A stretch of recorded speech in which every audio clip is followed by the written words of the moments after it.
When the power grid fails, hospitals close, supply chains collapse, what kills you first? Spoiler, it's not starvation, it's contaminated water. You've got maybe 3 days before dehydration becomes a death sentence. Ready? Here's the brutal truth. 90% of waterborne deaths come from bacteria, viruses and parasites. Not radiation, not chemicals. Microscopic killers you can't see. But here's the good news. You can stop them. 3 methods. Let's go. Method 1. Boiling. The oldest trick in the book, literally. Heat water to 100 degrees Celsius and pathogens die. All of them.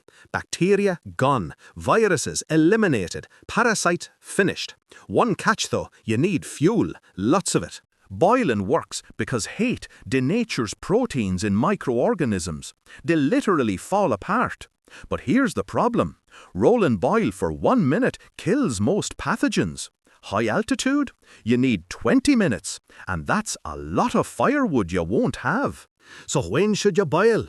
When you've got fuel to burn and time to spare. When you've found a reliable water source, but it's questionable. When you're desperate and have no other options. Boiling is your safety net. Method 2. Filtration. The smart person's choice.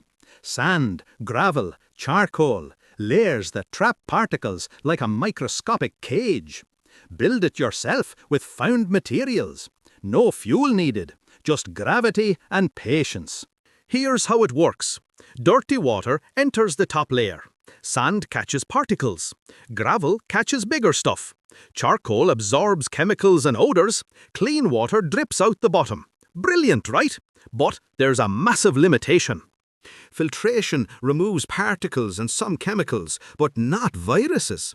Viruses are tiny, microscopic. They slip right through like water through a sieve. You can filter crystal clear water that still kills you. That's the trap. So combine methods. Filter first to remove particles and improve taste. Then boil to kill viruses. Or filter and use chemical treatment. Layer in your defenses. That's survival thinking. One method, not enough. Multiple methods, that's wisdom. Method 3. Chemical treatment. Bleach, iodine tablets, permanganate. These are your backup plans. When you're exhausted, when fuel is gone, when you need water now, not in an hour. Chemicals work fast. Bleach is your secret weapon.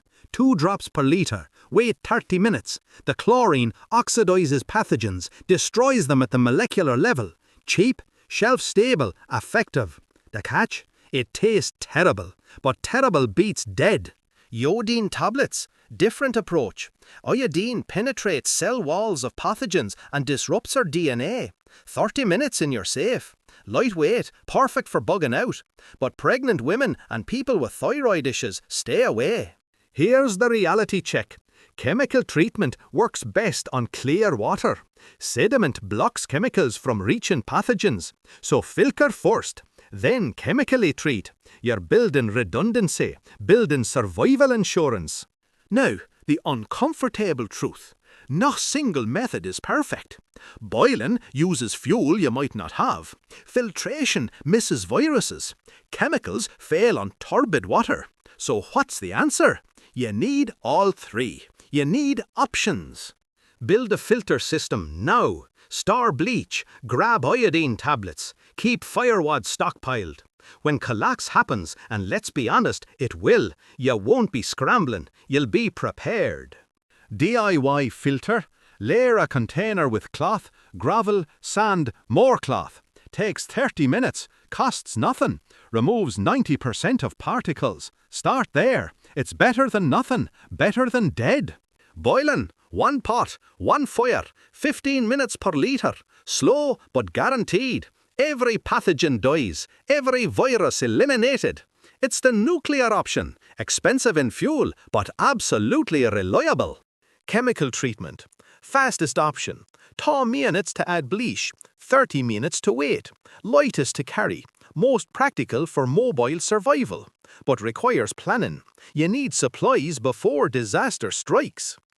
Here's what kills most survivors. They chose one method, one backup, one plan. Then that plan fails. They panic, they drink contaminated water, weeks later, they're gone. Don't be that person. Diversify. Multiple methods, multiple backup plans. That's survival. That's thinking like someone who actually wants to live. Because water, clean water, is literally life. Everything else is secondary.